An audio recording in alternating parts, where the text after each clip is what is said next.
सामने आया है और पूरे देश के लोग, खासकर महिलाएं, चिंतित हैं। हमारी भारत की सरकार आदरणीय प्रधानमंत्री नरेंद्र मोदी जी के नेतृत्व में देश की आधी आबादी को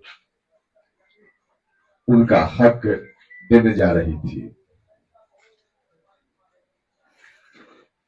हमारी पार्टी हमेशा से इस राय की रही है कि महिलाओं को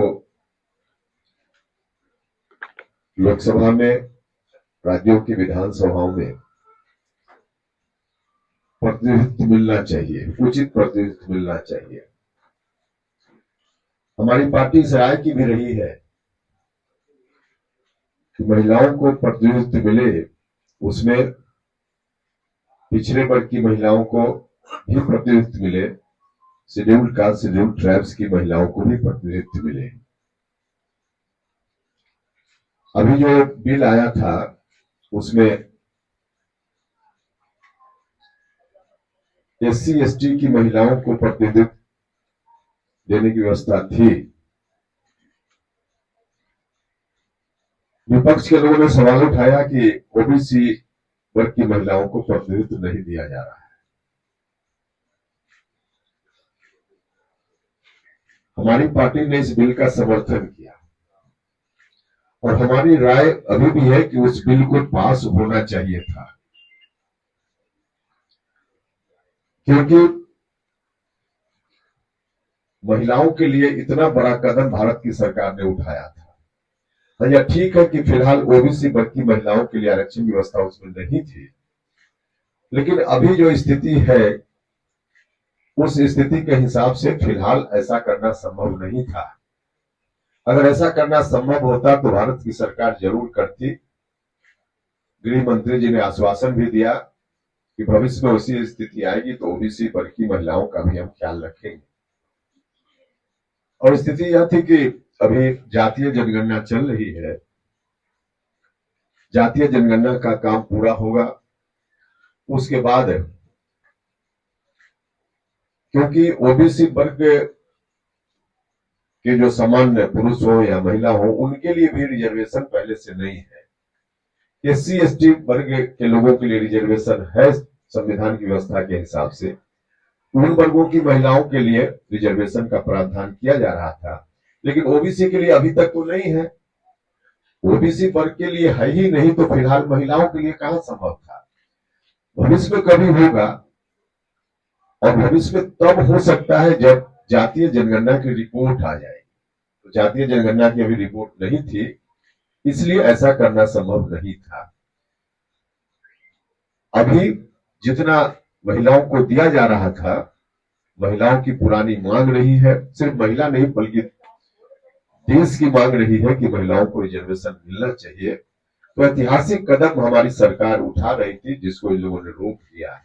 महिलाओं के साथ इससे बड़ा अन्याय नहीं हो सकता है। विपक्ष के लोगों ने ऐसा अन्याय किया।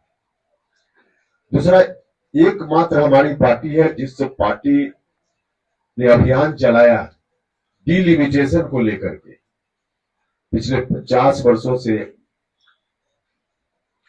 संख्या नहीं बढ़ी है लोकसभा क्षेत्रों की, राज्यों में विधानसभा क्षेत्रों की, और नहीं बढ़ी। इसके पीछे कारण था कि संविधान में 1976 में एक संशोधन किया गया और डिलिमिटेशन की प्रक्रिया जो हर 10 साल पर आजादी के बाद चल रही थी, उसको तत्कालीन इमरजेंसी के दौर में कांग्रेस की सरकार ने उसको रोक दिया। तो आज भी उसी स्थिति में है। हमारी पार्टी ने निरंतर कहा कि डिलिमिटेशन जरूरी है। आज भी हम कर रहे हैं और हमने तो अभियान चलाया। बिहार में कई जगह बड़ी बड़ी रैलियां की हमने और उन रैलियों के माध्यम से लगातार हम इस बात के लिए वातावरण बनाते रहे कि डिलिमिटेशन होना चाहिए। सीटों की संख्या लोकसभा हो या राज्यों की विधानसभा, वहां बढ़नी चाहिए, क्योंकि हमारा संवैधानिक अधिकार है। संविधान ने हमको अधिकार दिया है कि हमारी संख्या बढ़े, और इसलिए हमने उस अभियान का नाम दिया था संवैधानिक अधिकार परिसीमन सुधार। और हमको खुशी हो रही थी, हम सब लोग खुश थे जब भारत की सरकार ने जिस रूप में भी हो लेकिन सीटों की संख्या बढ़ाने के लिए भी कानून अभी लाया था, कोशिश की थी।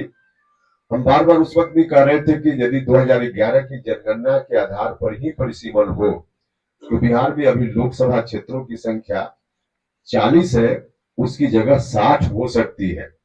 हम लोग बहुत प्रसन्न थे जब भारत की सरकार ने अभी 40 से 60 लोकसभा क्षेत्रों की संख्या लाने का निर्णय लिया, और इसके लिए भी बिल था।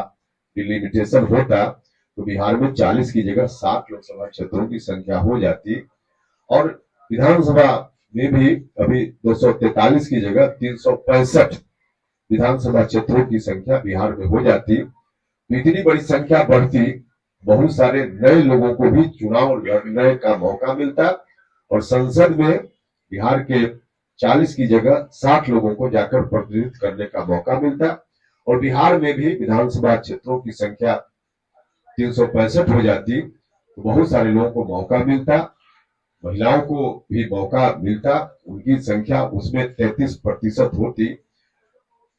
तो विपक्ष के लोगों ने इसको भी नहीं होने दिया। तो बिहार के साथ बहुत बड़ा अन्याय इन लोगों ने किया है। कांग्रेस के लोग, आरजेडी के लोग बिहार के साथ बहुत ही बड़ा अन्याय किया है इन लोगों ने, और इस अन्याय को हम जनता के बीच जाकर कहेंगे लोगों से। कितना अच्छा बिहार के लिए शुभ अवसर था कि 40 की जगह 60, जो हम लोग आंदोलन कर रहे थे, अभियान चला रहे थे, हम लोग की मांग लगभग पूरी होने वाली थी, लेकिन इन लोगों ने मांग पूरी नहीं होने दी। हम आदरणीय प्रधानमंत्री जी का, गृह मंत्री जी का, एनडीए के तमाम नेताओं का हृदय से धन्यवाद करते हैं कि आपने बिहार में दूसरी जगह भी सीटों की संख्या लोकसभा क्षेत्र में, विधानसभा क्षेत्रों में बढ़ाने की कोशिश आपने की।